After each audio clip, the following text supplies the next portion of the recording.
Assalamualaikum warahmatullahi wabarakatuh. Kami dari mahasiswa Universitas 17 Agustus Surabaya akan mempresentasikan tentang pertumbuhan dan perkembangan peradaban Islam di dunia.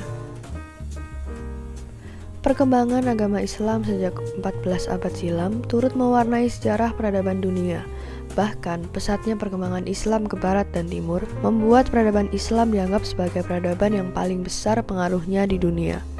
Peradaban Islam semakin maju dengan perpindahan kekuasaan dari dinasti Bani Umayyah ke dinasti Bani Abbasiyah. Pada zaman ini, perhatian terhadap ilmu pengetahuan mulai tumbuh, khususnya pada masa kepemimpinan Harun al-Rashid dan Al-Ma'mun. Selanjutnya, kita akan membahas tentang faktor penyebab kemajuan dan kemunduran peradaban Islam.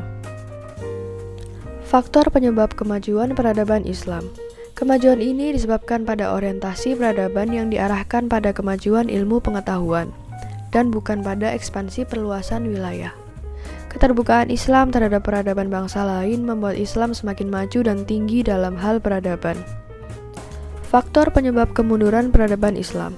Kemunduran peradaban Islam ditandai dengan adanya disintegrasi dan perpecahan di kalangan umat yang menyebabkan Islam mundur dari pentas atau panggung peradaban dunia. Menggali sumber historis, sosiologis, filosofis, dan teologis kontribusi Islam bagi peradaban dunia. Sumber historis. Banyak peradaban yang hancur atau mati karena bunuh diri, bukan karena benturan dengan kekuatan luar. Peradaban hancur karena peradaban tersebut tidak dibangun di atas nilai-nilai spiritualisasi yang kokoh. Berbeda dengan peradaban lainnya, peradaban Islam saat itu tumbuh berkembang dan dapat tersebar dengan cepat dikarenakan peradaban Islam memiliki kekuatan spiritualitas. Sumber sosiologis. Islam yang berkembang pada masa Bani Umayyah melalui ekspansi besar-besaran dilanjutkan pada masa Al-Walid Ibnu Abdul Malik pada tahun 711 Masehi, kemudian terus berlanjut pada masa Bani Abbasiyah dan Bani Umayyah di Spanyol. Dari peradaban Islam yang ada di Spanyol, Islam mampu memberikan pengaruh besar kepada dunia barat yang turut serta mempelajari ilmu pengetahuan yang ada di dunia Islam. Menelusuri sumber filosofis dan teologis.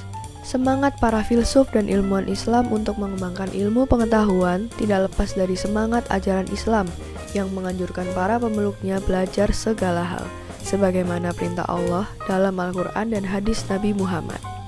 Ini menjadi dasar teologis, yakni dengan melakukan pengkajian yang lebih sistematis akan sumber-sumber ajaran agama dan penghargaan yang lebih baik, namun tetap kritis kepada warisan kultural umat dan pemahaman yang lebih tepat akan tuntutan zaman yang semakin berkembang secara cepat.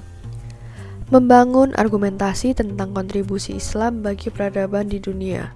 Optimalisasi potensi akal merupakan salah satu kunci yang memungkinkan Islam memberikan kontribusinya bagi peradaban dunia.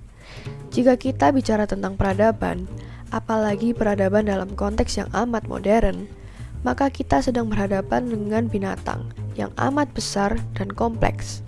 Untuk itu, kita memeras dan mengambil sari dari peradaban itu, yang darinya kita akan selidiki. Peran Islam sebagai komunitas dan ajaran mampu berkontribusi untuk mengembangkannya. Namun, akan menjadi timpang jika kita tidak menelisik sebab-sebab historisnya.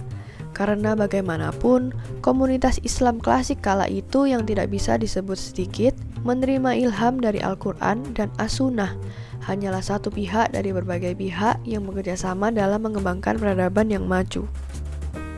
Sekian dari kelompok kami, terima kasih sudah menonton dan mendengarkan. Wassalamualaikum warahmatullahi wabarakatuh.